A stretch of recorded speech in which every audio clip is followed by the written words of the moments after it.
When we are approaching an animal, whether it be approaching us or it be sleeping, there's a number of things that I do to basically put that bear at ease. First thing I do is talk to the animal. I tend to feel like I'm in a little bit more control of the situation if the bear is up and moving. I'm not forcing myself on that animal.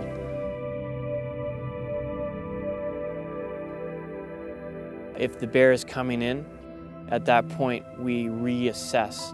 Is he coming in aggressively? Is he coming in non-aggressively? I'm trying to keep his attention focused on me. I want to keep him just slightly off balance because I don't want him making decisions.